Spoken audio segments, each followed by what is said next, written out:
Welcome to fantasy நாவல். யாராவது subscribe பண்ணலனா பண்ணிட்டு லைக் போடுங்க. வாங்க கதைக்குள்ள போகலாம். அத்தியாயம் 19. காளியின் திட்டம்.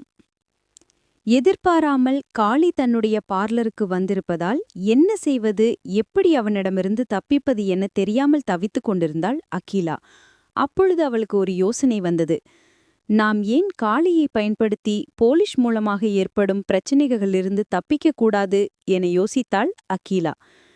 எத்தனை நாட்களுக்கு இப்படி மற்றவர்களுக்கு பயந்து பயந்து வாழ்வது என அவள் மனம் கேட்டுக்கொண்டே இருந்தது.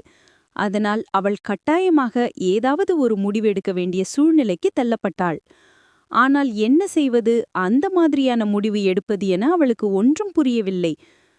அவளுடைய மனம் குரங்கு போல அங்கும் இங்குமாக தாவிக்கொண்டே இருந்தது. காளியை வைத்து வரும் பிரச்சனைகளிலிருந்து தப்பித்து விடலாம் என யோசிக்கவும் செய்தது.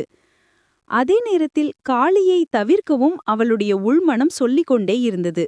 ஆனால் அவளால் ஒரு நிலையான முடிவை எடுக்க முடியவில்லை. தன்னுடைய பார்லரில் யாரும் இல்லாததால் என்ன செய்வது என்று தெரியாமல் திருத்திருவென நின்று கொண்டிருந்தாள் அகிலா. அவளும் ஏதேதோ வேலை செய்வது போல பொருட்களை அடுக்கி வைப்பதும் சரிபார்ப்பதும் என நடித்து கொண்டிருந்தார். அவ்வப்பொழுது அவளுடைய கண்கள் சோஃபாவில் அமர்ந்திருக்கும் காளியின் மீது சென்று வந்து கொண்டிருந்தது. காளி தன் சட்டை பட்டனை கழட்டி விட்டபடி அவன் மார்பு தெரிய அமர்ந்திருந்தான். அவனுடைய கண்கள் அகிலாவை பார்த்து கொண்டிருந்தன. காளி எவ்வாறு தன்னை பார்ப்பதை பார்த்ததும் அகிலாவிற்கு உள்ளுக்குள் பயம் ஏற்பட ஆரம்பித்தது. இருந்தாலும் அதை கட்டுப்படுத்தி கொண்டு நின்று கொண்டிருந்தாள். அப்பொழுது அவளது கண்கள் எதேச்சியாக காளியின் கண்களை பார்த்தன. காளி அகிலாவில் மேலிருந்து கீழ் பார்ப்பது போல கவனித்துக் கொண்டிருந்தான். அவனுடைய பார்வையின் தாக்கம் அவளை ஏதேதோ செய்தது. இவன் உண்மையில் நம் மீது சந்தேகப்பட்டு பார்க்கிறானா, அல்லது மற்ற ஆண்களைப் போல நம் அழகினில் மயங்கி பார்க்கிறானா என யோசிக்க ஆரம்பித்தாள் அகிலா. காளியின் மீதுள்ள தன்னுடைய சந்தேகத்தை எப்படி நிவர்த்தி செய்வது என தெரியாமல் யோசித்துக் கொண்டிருக்க அவளுக்கு ஒரு எண்ணம் வந்தது. உடனே அவள் தன்னுடைய புடவையை சரி செய்ய ஆரம்பித்தாள். தன்னுடைய இடை முழுமையாக தெரியும்படியும் அப்படியே அவளுடைய முன்னழகும் அரைகுறையாக கண்ணில் படும்படி புடவையை சரி செய்து கொண்டு தீவிரமாக வேலை செய்வது போல நடித்து கொண்டிருந்தாள். அகிலா செய்யும் அனைத்தையும் நிதானமாக கவனித்துக் கொண்டிருந்தான் காளி. அந்த தருணத்தில் காளியின் மொபைலுக்கு ஒரு மெசேஜ் வந்தது. சிவனாண்டியின் பதில் பார்லரை விட்டு வெளியே சென்று காளியின் மொபைலுக்கு நீங்க போட்ட பிளான் சக்சஸா என கேட்டு மெசேஜ் செய்திருந்தாள். அந்த மெசேஜை பார்த்த காளியின் முகத்தில் சிறிய புன்னகை தோன்றியது. சற்று நேரத்திற்கு முன்பு அகிலாவிடம் சிவனாண்டி முதல் கூறிய அனைத்தும் காளி சொல்லிக் கொடுத்ததுதான். காளி சொல்லிக் கொடுத்த அனைத்தையும் அப்படியே ஒன்றும் மாறாமல் அகிலாவிடம் சொல்லியிருந்தாள்.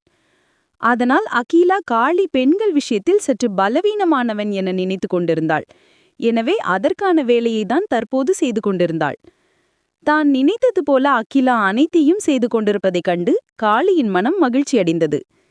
எனவே அகிலாவிடம் நல்லபடியில் பேசுவது போல பேசி அவளை சூழ்ந்திருக்கும் மர்மங்களை தெரிந்து கொள்ள வேண்டும் என காளி நினைத்தான். அகிலா செய்யும் செயல்கள் அனைத்தையும் கவனித்துக் கொண்டே காளி அவளை பார்த்து கொண்டிருந்தான். அவள் அவ்வப்பொழுது தன்னுடைய உடல் வளைவுகளை அசைத்தபடி காளியை மயக்க முயற்சி செய்து கொண்டிருந்தாள். அவள் உள்ளுக்குள் பயந்து கொண்டிருந்ததால் அவரது உடலில் ஆங்காங்கே வீர்க்க ஆரம்பித்தது. அவரது இடையில் அந்த வியர்வை துளிகள் அழகாக காட்சியளித்தன. ஒரு கட்டத்திற்கு மேல் என்னதான் கவனித்துக் கொண்டிருந்தாலும் காளியின் உணர்வுகள் தூண்டப்பட ஆரம்பித்தன.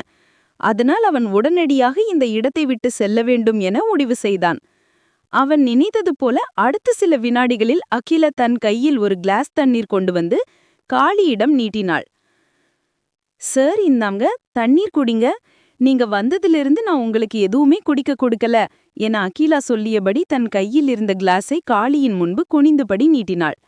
அகிலா காளியின் முன்பு குனிந்து தண்ணீர் கிளாஸை நீட்ட பொழுது அவளுடைய சேலையின் இறக்கத்தின் காரணமாக அவ்வளவு முன்னழக அப்பட்டமாக தெரிந்தது. அதனை பார்த்த காளியின் கண்கள் துடிக்க ஆரம்பித்தன. அவனது இதயம் வேகமாக அடித்து கொண்டிருந்தது. பெரிய புத்திசாலி மாதிரி உண்மையை கண்டுபிடிக்கிறேன்னு ஏதேதோ திட்டம் போட்டு இப்படி வந்து வசமா மாட்டிக்கிட்டியே காளி என மனதிற்குள் தன்னைத்தானே திட்டிக் கொண்டிருந்தான் காளி. ஒரு வழியாக தன்னைத்தானே இனிதானப்படுத்தி கொண்டு அகிலாவை பார்த்து, இட்ஸ் ஓகே மேடம், வெளியில மழை விட்டுடுச்சுன்னு நினைக்கிறேன், நானும் கிளம்புறேன் என சொல்லியபடி வேகமாக எழுந்து சென்றான் காளி. அகிலாவிற்கு ஒன்றுமே புரியவில்லை.